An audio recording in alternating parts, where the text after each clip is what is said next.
बिस्मिल्लाहिर्रहमानिर्रहीम। अस्सलाम वालेकुम नाज़रीन, आप यूट्यूब चैनल देख रहे हैं। मैं इमरान खान हूँ। रोला पड़ गया इमरान खान साहब के बेटों के इंटरव्यू का। दोनों बेटों ने, सलमान ने और कासिम ने इंटरव्यू दिया है और ये इंटरव्यू जो है वो आलमी सतह के ऊपर पजीराई हासिल कर रहा है। इसके क्लिप्स बहुत ज़्यादा वायरल हो रहे हैं सोशल मीडिया के ऊपर। रोला पड़ गया इमरान खान साहब के बेटों का और साबिक एहलिया जमायमा खान का। अब जमायमा को लेकर, इमरान खान साहब के बेटों को लेकर सोशल मीडिया पे रोला तो पड़ा है, लेकिन इसका प्रैक्टिकली कोई फर्क पड़ेगा या इमरान खान साहब के बेटे जो कोशिश कर रहे हैं अमली तौर पे उसका कोई फायदा होगा? तो देखें, फायदा होता है या नहीं होता, क्योंकि वो इमरान खान के बेटे हैं तो उन्हें कोशिश तो करनी है और उन्हें करनी चाहिए। और ख़ास तौर पे उस वक्त जब उन्हें नज़र आ रहा है कि पाकिस्तान के अंदर एक ऐसा रजीम है जो उनके वालिद को किसी सूरत छोड़ना नहीं चाहता। इस वक्त की जो पाकिस्तान की मिलिट्री एस्टेब्लिशमेंट है उन्हें अपनी बका नज़र आती है इमरान खान साहब की बका के बगैर। यानी वो ये समझते हैं कि अगर इमरान खान है तो हम नहीं हैं, और अगर हमने बचना है तो हमें इमरान खान से बचना है। तो उस वक्त इमरान खान साहब के बेटों की जिम्मेदारी बहुत बढ़ जाती है। और जब उन्होंने ये देखा कि उन्हें बाहर निकालने की जितनी कोशिशें पाकिस्तान में हो रही हैं वो कामयाब नहीं हो रही, तो उसके बाद अमली तौर पे उनके बेटे भी अब कोशिश करना शुरू हो चुके हैं। इन्होंने एक इंटरव्यू दिया है और ये जो इंटरव्यू है, मॉर्गन को इन्होंने इंटरव्यू दिया और जो इंटरव्यू के आम नुकात हैं वो मैंने लिखे हैं। बड़ी आम बातें इन्होंने की हैं, वो मैं आपके साथ शेयर कर देता हूँ। इमरान खान साहब पे भी कुछ जो क्लिप्स हैं वो चलाए मॉर्गन ने, क्योंकि इससे पहले उन्होंने इमरान खान साहब का भी इंटरव्यू किया था और कुछ तारीफ़ें भी की इमरान खान साहब की। उनके माजी के क्लिप्स चलाए, बेटों के मुताल्लिक भी, उनके जान के खतरे के मुताल्लिक भी, और फिर उनके बेटों ने जो कहा वो मैं आपको बता देता हूँ। एक तो उन्होंने कहा जी कि हम यूके में, यानी बरतानिया में और अमेरिका में सियासतदानों और सहाफ़ियों से हम ये चाहते हैं कि ये जो इंसानी हकूक़ की बदतरीन और लातादाद खिलाफ वर्जियाँ हो रही हैं इस पर वो आवाज़ उठाएं। और ये तशद्दुद के मुख्तलिफ तरीके अपना रहे हैं। ये सिर्फ इंसानी हकूक़ नहीं बल्कि जमहूरियत का भी एक मसला है। पाकिस्तान की अवाम ने वोट दिया और मकबूल तरीन लीडर को वोट दिया है। 25 करोड़ पाकिस्तानियों का ये हक है कि उनकी बात सुनी जाए। ये वो सवालात के जवाब में ये बातें कर रहे हैं। ज़्यादा देर तक इमरान खान साहब के जो बेटा है जिसकी दाढ़ी है चेहरे पे, कासिम उसका नाम है, वो ज़्यादा देर बात करता रहा, कासिम खान। और जो सलमान खान है वो क्लीन शेव है और वो कम बात करता रहा, लेकिन ज़्यादा बातचीत जो है वो कासिम ने की है। अच्छा, ट्रंप के लिए पैगाम ये है कि ट्रंप के हवाले से सवाल पूछा गया। अब ट्रंप तगड़ा आदमी है और वो रोल प्ले कर सकता है, इमरान खान के साथ उसके ताल्लुकात भी हैं, तो इस पर उन्होंने कहा जी ट्रंप फ़र्क डाल सकता है। और ये हमारी जो मुलाकात हुई रिचर्ड ग्रेनल से, हमारी बात हुई थी, उसने हमारे वालिद के हक़ में आवाज़ उठाई और वो ट्वीट वगैरह भी किया था। हम जानते हैं कि अगर ट्रंप बात करेंगे, या उनकी ये सलाहियत है, वो ये कहते हैं कि पाकिस्तानी एस्टेब्लिशमेंट से डोनाल्ड ट्रंप ही बात कर सकता है, उसके बाद ये सलाहियत है। और हमसे अगर इस बारे में रब्ता होता है तो हम उनसे बात करना चाहेंगे। वी विल लव, उन्होंने ये कहा कि हम बिल्कुल डोनाल्ड ट्रंप से बात करना चाहेंगे अगर वो पाकिस्तानी एस्टेब्लिशमेंट से इस बारे में कोई पैगाम देना चाहते हैं कि वो इमरान खान साहब के साथ ज्यादती बंद करें। अच्छा जी, एक और उनसे सवाल किया गया कि आपको डर है कि आपके वालिद को कत्ल किया जा सकता है? उन्होंने कहा जी हम ये सोचना भी नहीं चाहते और कोशिश करते हैं कि हम ऐसा ना सोचें, लेकिन ऐसा वक्त आता है कि जब मुझे लगता है कि शायद मैं अपने वालिद को दोबारा ना देख पाऊं, और उनको देखे बगैर और उनसे मिले बगैर ये हमारी ज़िंदगी का सबसे लंबा तरीन अरसा है। और ऐसे में जब हालात जो हैं वो मज़ीद मायूस कुन होते जा रहे हैं। फिर मॉर्गन ने इमरान खान का एक इंटरव्यू का हिस्सा चलाया जिसमें उन्होंने इमरान खान साहब से बीवी बच्चों के बारे में पूछा। तो इमरान खान ने कहा कि मेरी बीवी और बेटों से मेरी बात होती है, मेरे बेटे बहुत फिक्रमंद रहते हैं। ख़ास तौर पर उन्होंने बताया जब उन्हें गोलियां लगी उसके बाद जब वो अस्पताल पहुंचे तो उन्होंने अपने बच्चों से बात की। तो मेरा बड़ा बेटा, उसके बारे में वो कह रहे हैं, वो शुरू से ही हसास है और उसने मुझे कई बार मना किया कि आप पॉलिटिक्स को छोड़ दें, और मुझे महसूस होता है कि, लेकिन मैं ये कहता हूँ इमरान खान साहब की सोसाइटी में भी आपकी जिम्मेदारी होती है। दो तरीके हैं ज़िंदगी जीने के, आप अपनी मर्जी की जी लें, अपने लिए जी लें, या लोगों के लिए जी लें। सोसाइटी को आप डिलीवर करें जो आपके ऊपर एक कर्ज होता है ह्यूमन बीइंग होने के नाते। तो इमरान खान साहब ने ये दूसरा तरीका अपनाया हुआ है। उनके बेटे ने भी ये कहा कि इमरान खान बहुत आसान ज़िंदगी गुजार सकते थे, लेकिन उन्होंने अपने मुल्क के लोगों के लिए मुश्किल रास्ता चुना है। फिर उन्होंने इमरान खान साहब से पूछा, पुराने इंटरव्यू में वो मॉर्गन बता रहा है कि मैंने इमरान खान साहब से पूछा और वो चलाया उसने क्लिप इमरान खान साहब का अपने इंटरव्यू में, कि आपको जनाब मौत का खौफ या आपको असैसिनेट किया जा सकता है? तो उन्होंने कहा मैं 16 जमातों के खिलाफ तनहा लड़ रहा हूं। सियासत में जब आया तो अपना मौत का खौफ खत्म करके आया था, क्योंकि मैं पूरे स्टेटस को के खिलाफ आया, करप्शन के खिलाफ आया, और आधा वक्त पाकिस्तान में फौज ने और आधा वक्त 2 खानदानों ने हुकूमत की है। मैं इन 2 खानदानों के खिलाफ आया था। पाकिस्तान आने के हवाले से जब सवाल किया गया इमरान खान साहब के बेटों से, तो उन्होंने कहा जी कि हम बिल्कुल पाकिस्तान जाना चाहते हैं और जो कुछ कर सकते हैं वो हम करना चाहते हैं अपने वालिद के लिए। हमने पाकिस्तान जाने का इरादा जाहिर किया तो हमें हुकूमत की जानिब से, जो पाकिस्तान में मौजूद है हुकूमत, हमें गिरफ्तारी की धमकियां दी गई। हमारे खानदानी ज़राए और दीगर लोगों को भी ये धमकियां पहुंचाई गई, मगर हम अभी जाने का इरादा रखते हैं। और साथ ही उन्होंने कहा जी वीज़ों के लिए हमने दरखास्तें दायर कर दी हैं पाकिस्तान की एम्बेसी को, और जवाब हमें अभी तक नहीं मिला, देखते हैं क्या होता है। फिर एक और जगह उन्होंने कहा जी हम ज़रूर जाएंगे पाकिस्तान, कोई पसंद करे या ना करे देखी जाएगी, यानी देखते हैं फिर जो भी होगा। तो इमरान खान साहब के बेटों ने ये कश्तियां जलाने वाली बात है कि हम तो पाकिस्तान जाएंगे फिर देखते हैं क्या होगा। देखिए, तहरीक लीड करने तो इमरान खान के बच्चे नहीं आएंगे, और मुझे नहीं लगता पाकिस्तान की हुकूमत इतना बड़ा रिस्क लेगी। वैसे पता कोई नहीं है, पाकिस्तान की एस्टेब्लिशमेंट इस दफा कुछ भी कर देती है। ये जब से डोनाल्ड ट्रंप से आसिम मुनीर साहब की मुलाकात हुई है, पाकिस्तान के अंदर कोई समझ नहीं आ रही, जो इनका दिल करता है कर देते हैं। थोक के हिसाब से ये पार्लियामेंटेरियन फारिग करते जा रहे हैं, जनाब दोबारा इलेक्शन करवाएंगे, सारी सीटें पीएमएलएन को देंगे, पूरा कंट्रोल मुल्क के ऊपर कर लेंगे।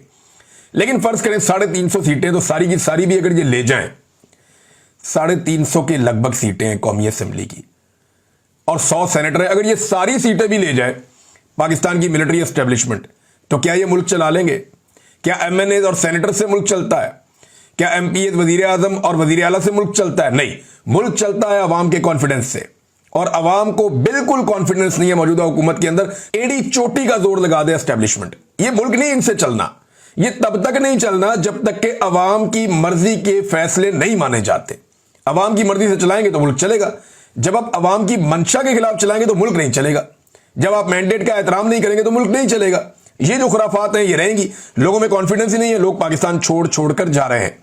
अपने वालिद की जो सख्तियां उनके ऊपर की जा रही हैं उन पर बात करते हुए उन्होंने कहा जी शदीद गर्मी है, बिजली बंद हो जाती है, कभी पंखा बंद हो जाता है, एसी जो है वो उनको नहीं दिया जाता, वजन उनका लगातार कम हो रहा है, और जो आदमी 70s की एज के अंदर है उसके लिए ये अच्छा नहीं है, हत्ता कि उन्हें 3 गोलियां भी लगी हों माजी में और उनकी सेहत को खतरात हैं। और वहां पे वो कहते हैं जी मुकम्मल एक कंट्रोल है, और बहुत सारे ऐसे तरीके हैं जिनके जरिए से असैसिनेट किया जा सकता है, मारा जा सकता है, मारे जाने का मंसूबा बनाया जा सकता है, तो वहां उनका पूरा कंट्रोल है। तो ये इमरान खान साहब के बेटों ने बाकायदा इस बात के ऊपर इजहार किया और इस खदशे का इजहार किया कि इमरान खान साहब की जान को खतरा है, और मल्टीपल टाइम उन्होंने किया। ये बात इमरान खान साहब के फैमिली के लोग पहले भी कर चुके हैं, और जब बुशरा बीबी बाहर थी तब भी वो ये बात कर चुकी हैं। अच्छा, उन्होंने कहा कि 3 साल से हम इमरान खान से नहीं मिले, मार्च से हमारी अपने वालिद से बात नहीं हुई। ऐसा लगता है कि इसी जबर के जरिए से उनको तोड़ने की कोशिश हो रही है। रात 2 बजे हमें पैगाम मिलता था कि जी आपके वालिद से बात करवानी है, 9 बजे तक रेडी हो जाएं फौरन, और वरना फिर 2 माह तक आपकी बात नहीं हो सकेगी। और बड़ी उजलत में बात इमरान खान साहब से करवाई जाती थी। फिर इन्होंने कहा जी कि एक करप्शन के बारे में सवाल किया एंकर ने, और उसने पूछा कि जनाब आपके वालिद के ऊपर करप्शन के इल्जाम हैं, उन पे आप क्या जवाब देंगे? तो वो सादा जवाब दिया उनके बेटे ने, जो सलमान उनका बेटा, उसने जवाब दिया। उसने कहा जी कि जो भी इन्हें जानते हैं वो ये जानते हैं कि वो करप्ट नहीं है। अगर वो ऐसे होते या करप्ट होते तो जो एस्टेब्लिश्ड जमातें हैं उनमें उनको शमूलियत की दावत दी गई थी, मगर उन्होंने 30 साल पहले अपनी जमात बनाई। हत्ता कि जो लोग उन पर इल्जाम लगाते हैं, जो लोग एस्टेब्लिशमेंट में हैं और वो उन पर इल्जाम लगाते हैं, वो भी ये बात अच्छी तरह जानते हैं कि इमरान खान एक करप्ट इंसान नहीं है। Field marshal general Asim Munir के लिए भी इमरान खान के बेटों ने एक पैगाम दिया, और ये पैगाम भी इमरान खान के बेटे सलमान ने दिया है। ज़्यादा देर तक कासिम ने बातचीत की है, और ज़्यादा बातचीत भी, यानी कासिम का मुझे ऐसा लग रहा है कि ज़्यादा बोलने में या चीज़ों को फेस करने में एक्सपीरियंस है, लेकिन सलमान की कुछ चीज़ें बड़ी इंपॉर्टेंट है इमरान खान के बेटे की। जनरल आसिम मुनीर के हवाले से जो पैगाम है वो बात उसी ने लिखी। उसने कहा जी रिस्पेक्ट डेमोक्रेसी, यानी उनके लिए मशवरा ये है, या उनको जो वो कहना चाहता था पैगाम, कि रिस्पेक्ट डेमोक्रेसी, आप जमहूरियत की इज्जत करें। Respect the will of the Pakistani people, Pakistani लोगों की राय का एहतराम करें। Respect the rule of law, कानून की हुक्मरानी की इज्जत करें। And give him fair trial, और मेरे वालिद को फेयर ट्रायल का हक दिया जाए, यानी उनके साथ नाइंसाफी बंद की जाए और उनके साथ इंसाफ किया जाए। ये जनाब इमरान खान साहब के बेटों का इंटरव्यू है, उसके बाद रोला पड़ा हुआ है हर तरफ। और पाकिस्तान तहरीक इंसाफ पे लगातार छापों पे छापे मारे जा रहे हैं, लगातार छापे चल रहे हैं। वो नईम हैदर पंजूथा टीवी चैनल में बैठे हुए हैं और साथ दिखा रहे हैं, जनाब ये देखें मेरे घर पे छापे पड़ रहे हैं, और बता रहे हैं कि जनाब ये छापे पड़ रहे हैं, पुलिस जा रही है, देखें क्या हो रहा है मेरे घर पे, चादर और चार दीवारी का तकद्दुस पमाल हो रहा है। थोड़ी देर के बाद पुलिस दोबारा जाती है छापे मारने और सारे डीवीआर और कैमरे को में तोड़ के उतार के ले जाती है कि जनाब ये तो दिखा देते हैं दुनिया को कि छापे पड़ रहे हैं, लिहाजा ये उतार के ले जाओ, और वार्निंग भी दी जाती है, धमकियां भी दी जाती है। तो पाकिस्तान तहरीक इंसाफ पे खासतौर पर पंजाब में चादर और चार दीवारी का तकद्दुस पामाल हो रहा है, और इससे कोई फर्क पड़ता है क्या? इससे कोई फर्क नहीं पड़ता। कितने लोग गिरफ्तार कर देंगे? 5,000, 2,000, 10,000, 20,000? मैक्सिमम लोग जो अब तक गिरफ्तार किए गए वो एक टाइम में को 10 से 12,000 लोग गिरफ्तार किए गए। इससे ज्यादा कैपेसिटी नहीं है हुकूमत की। सिर्फ पंजाब जो है ना वो 10-12 करोड़ का सूबा है, पाकिस्तान की आबादी 25 करोड़ से ज्यादा की है। अगर वाकई पाकिस्तान के लोगों ने यह फैसला कर लिया, जैसे पाकिस्तान के लोग 2-3 मरतबा फैसला कर चुके हैं, एक मरतबा पाकिस्तान के लोगों ने फैसला किया जिस दिन इमरान खान साहब की हुकूमत गिराई गई, तो 10 अप्रैल 2022 की रात को सारा पाकिस्तान बाहर सड़कों पे आ गया और गेम पलट गया। उस दिन एस्टेब्लिशमेंट को होश आई कि ये हमने क्या कर दिया, लेकिन तब तक चिड़ियां खेत चुक चुकी थी। लिहाजा उसके बाद उनके पास कोई ऑप्शन नहीं था सिवाय इमरान खान से लड़ने का, और इमरान खान साहब ने फिर आस्तीनें चढ़ा ली और एस्टेब्लिशमेंट से लड़ पड़े। अब मामला यह है कि लोग जैसे उस दिन निकले, जैसे इमरान खान के साथ निकलते रहे, जैसे लोगों ने 8 फरवरी 2024 को अपना फैसला सुनाया निकल के, अगर ऐसे ही लोग 5 अगस्त 2025 को निकल आए, 2 दिन बाकी हैं, तीसरे दिन 5 अगस्त है, अगर लोग निकल आए तो फिर डायनामिक्स चेंज हो जाए, सूरत हाल ही बदल जाएगी, सारा का सारा सिनेरियो चेंज हो जाएगा। यानी कुछ ऐसा नया हम देख सकते हैं कि जिसकी एस्टेब्लिशमेंट तवक्को नहीं कर रही। लेकिन अगर लोग निकल आए तो ये तो जो है ना, ये बहुत इंपॉर्टेंट है। और लोगों का, पाकिस्तान के लोगों का मूड कोई पता नहीं होता, ये किसी वक्त भी ट्रिगर करते हैं, एकदम निकल आते हैं। और अगर पाकिस्तानी एकदम निकल आते हैं, पूरे पाकिस्तान में निकल आते हैं, हर तरफ फैल जाते हैं, और आपको पाकिस्तानी अपने अपने गली मोहल्लों में जगह जगह निकले हुए नजर आते हैं। वैसे पाकिस्तान तहरीक इंसाफ ने जो एक यूनिफाइड एफर्ट होती है ना, वो की तो है, लेकिन वो चीजें भी नजर नहीं आ रही। जैसे माजी में बहुत सारा सोशल मीडिया के ऊपर कंटेंट और दीगर चीजें आती थी, अभी वो मोमेंटम हो सकता है 1-2 दिन है अभी इसके अंदर बन जाए, लेकिन अंदर क्या पक रहा है या लोगों के अंदर क्या लावा पक रहा है, ये तो बहुत सारे लोग, ये मोहम्मद जुबैर कह रहे थे कि लोगों के अंदर लावा पक रहा है। ये आप जो भी करते जा रहे हैं, जमा होता जा रहा है। जब ये लावा फटेगा तो आपके लिए मुसीबत बन जाएगी। ये सब लोग, जितने समझदार लोग हैं वो सारे बता रहे हैं, लेकिन मान के नहीं दे रहा कोई। तो देखते हैं कि 5 अगस्त को पाकिस्तानी अपने घरों से बाहर निकलकर आवाज उठाते हैं, तो फिर तो गिरफ्तारियां भूल जाएं आप, फिर गिरफ्तारी कहां से हो सकती है। नाज़रीन, जो कुल जमाती कॉन्फ्रेंस की एक मीटिंग हुई है, 2 दिन तक ये मीटिंग चली, उसका मुकम्मल एलामिया आ गया है। उसमें कोई 17-18 पॉइंट्स हैं जो मैं आपके सामने अब रखने वाला हूं, बिल्कुल वन गो में। मैं आपको बताता हूं अपोजिशन किन चीजों में काम कर रही है मौजूदा हुकूमत के खिलाफ। नंबर 1, उन्होंने कहा जी कॉन्फ्रेंस रोकने की जो कोशिश की गई उसकी हम मजम्मत करते हैं। नंबर 2, मईशत तबाह कर दी, किसान तबाह कर दिया, मेहनत कश तबाह कर दिए, तनख्वाहदार इदारों की जो अफराद है उनकी मुकम्मल तबाही फेर दी है हुकूमत ने। नंबर 3, इमरान खान और बुशरा बीबी को नाहक कैद में रखा गया है और उनकी रिहाई का मुतालबा किया गया। नंबर 4, जो हाइब्रिड निजाम इस वक्त चल रहा है उसमें अपोजिशन का मुकम्मल खात्मा किया जा रहा है। नंबर 5, नए मिसाके जमहूरियत की पाकिस्तान में जरूरत है, जिसमें सारे सियासी स्टेक होल्डर बैठे और पाकिस्तान को ट्रैक के ऊपर लेकर आए। नंबर 6, इंसानी हकूक की जो पामालियां हो रही हैं पाकिस्तान में, जो पार्लियामेंट और जमहूरियत बेमानी हो चुके हैं, यह नुक्ता है। अगला नुक्ता यह है कि जी 1973 के आइन को बहाल किया जाए मुकम्मल तौर पे। अगला नुक्ता कानून की हुक्मरानी का है। फिर अदलिया की आजादी, खुद मुख्तार इलेक्शन कमीशन और मुनसिफाना इलेक्शन। बलोचिस्तान की खराब सूरत हाल है, उसके बाद अगला नुक्ता खैबर पख्तूनख्वा की सूरत हाल और कबायली इलाकों की मौजूदा सूरत हाल और ऑपरेशन। फिर ट्रुथ एंड रिकंसिलिएशन कमीशन का क्याम किया जाए पाकिस्तान में, ताकि जिसने जो किया सामने आ जाए। वैसे ये जब भी होगा ना तो सबसे ज्यादा गुनाह मिलिट्री एस्टेब्लिशमेंट के निकलेंगे पाकिस्तान में, उनसे ज्यादा गुनाह, क्योंकि डिक्टेटरों ने तबाह किया इस मुल्क को।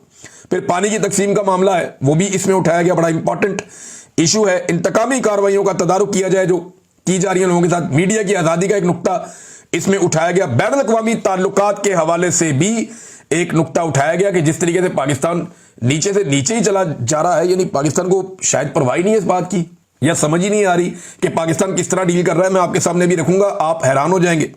खवातीन के हकूक पर भी बात हुई है। तो नाज़रीन, पाकिस्तान ने 4200 अशिया ऐसी हैं, ये खबर आ रही थी और मुख्तलिफ मीडिया ने इसको चलाया भी है। मैं वहीं से ये खबर आपको दे रहा हूं कि पाकिस्तान ने अमेरिका से इंपोर्ट की जाने वाली जो चीजें अमेरिका पाकिस्तान को बेचता है, उनमें से 4200 ऐसी मसनूआत हैं जिन पे जो टैरिफ है वो बिल्कुल जीरो कर दिया। यानी अमेरिका से आने वाली 4200 ऐसी मसनूआत हैं जिन पे पाकिस्तान ने टैरिफ जीरो कर दिया। यानी आप पाकिस्तान में चीजें भेजें, हम बिल्कुल उसके ऊपर टैक्स नहीं लगाएंगे, ताकि अमरीकी मसनूआत पाकिस्तान में आकर ज्यादा बिके। फिर अमरीकी तेल खरीदने का फैसला कर लिया, वो 7-8 गुना दूर से जाके तेल लेकर आएंगे, बजाय इसके अपने करीब से तेल खरीदते ही तो ऐसे ही अपने मोहल्ले की दुकान छोड़ के आप दूसरे शहर जाएं और वहां से डबल रोटी और अंडे लेके आ जाएं। तो ये वाला काम इन्होंने किया है कि ये 7 वाली दुकान छोड़ के वो जा रहे हैं शहर के एंड पे या दूसरे शहर में जाके वहां से अंडे डबल रोटी लेकर आ रहे हैं।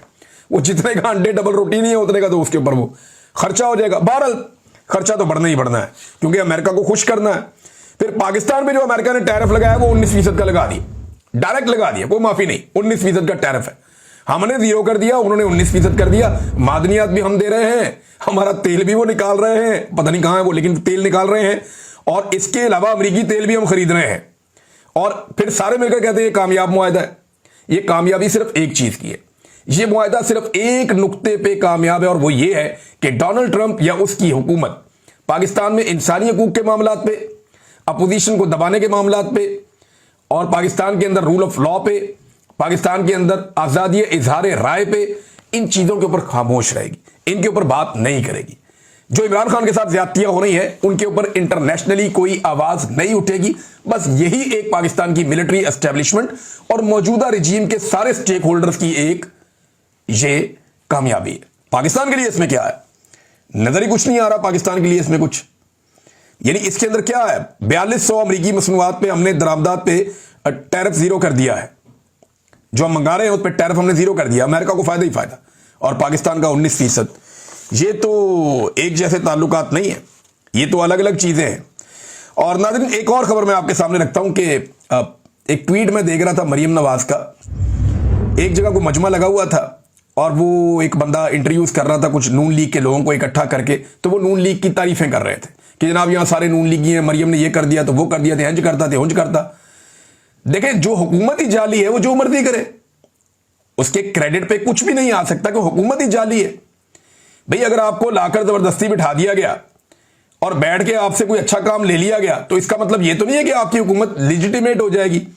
अब ये इतने तरसे हुए अपनी तारीफ सुनने के लिए, इतने तरसे हुए अपनी तारीफ सुनने के लिए कि मरियम नवाज ने ट्वीट करके पूछा कि ये जगह कहां पे है, को मुझे बता सकता है ये जगह कहां पे है। आप अंदाजा करें, ये इतने तरसे हुए, उन्हें खुद यकीन नहीं आ रहा कि अवाम उनकी तारीफ कर सकती, क्योंकि उनको औकात पता है। और अगर उन्हें थोड़ा सा भी यकीन होता तो इमरान खान को छोड़ते। चले इमरान खान को नहीं छोड़ते, कम से कम यास्मीन राशिद साहबा को तो छोड़ते। ये कितने जालिम लोग हैं, ये कितने जालिम लोग हैं कि एक खातून को जिनकी उम्र 70 साल से ज्यादा है और वो कैंसर की पेशेंट हैं, वो बीमार हैं, उन्हें ऑक्सीजन की जरूरत पड़ती है, और ये वही खातून है जिसने पूरे खानदान के ऊपर एहसान किया हुआ है, नवाज शरीफ को और पूरे खानदान को अस्पताल में एडजस्ट किया हुआ था, सबको मेडिकल फैसिलिटीज दी हुई थी, सबका ख्याल रख रही थी। ये वही मां है, और उसको इन्होंने इस वक्त जेल में बंद किया हुआ सिर्फ इसलिए कि उसका इलेक्शन चोरी किया है इन्होंने। ये उसका सामना नहीं कर सकते, उसके सामने आने से डरते हैं, लिहाजा उस औरत को सामना करने से बजाय ये उसको जेल के अंदर डाले हुए हैं और उसकी जिंदगी से खेल रहे हैं। कैसे बेशर्म लोग हैं। अगर इनमें थोड़ी सी भी मकबूलियत होती या थोड़ी सी भी शर्म होती तो ये कम से कम यास्मीन राशिद साहबा को जरूर छोड़ देते, लेकिन इनके बाद एतमाद ही नहीं है, ये डरे हुए हैं। और एक और खबर नाज़रीन, मैं आखिर में आपको बताऊं कि बहुत तेजी से यूरोपीय ममालिक फलस्तीन को तस्लीम करने की तरफ राग़िब हो रहे हैं। ये जो एक भूख का मसला फलस्तीन में आया, गाजा में आया, उसने पूरी दुनिया को झंझोड़ के रख दिया, हिलाकर रख दिया।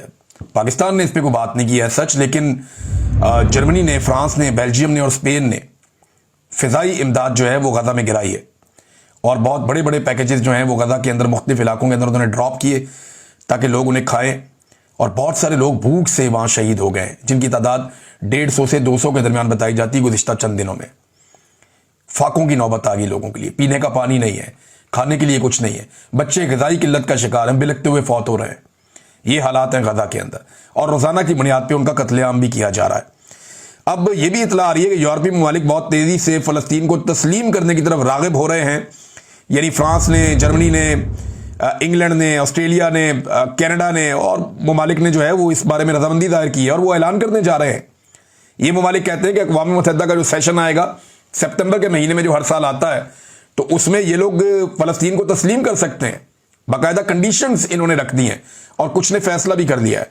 तो ये इसराइल के नुक्ता नज़र से या अमेरिका के नुक्ता नज़र से एक धचका है, क्योंकि जो कुछ अमेरिका ने यूक्रेन के साथ किया, उसके बाद जो यूरोप है उसकी सोच अमेरिका के बारे में पहले की तरह नहीं है।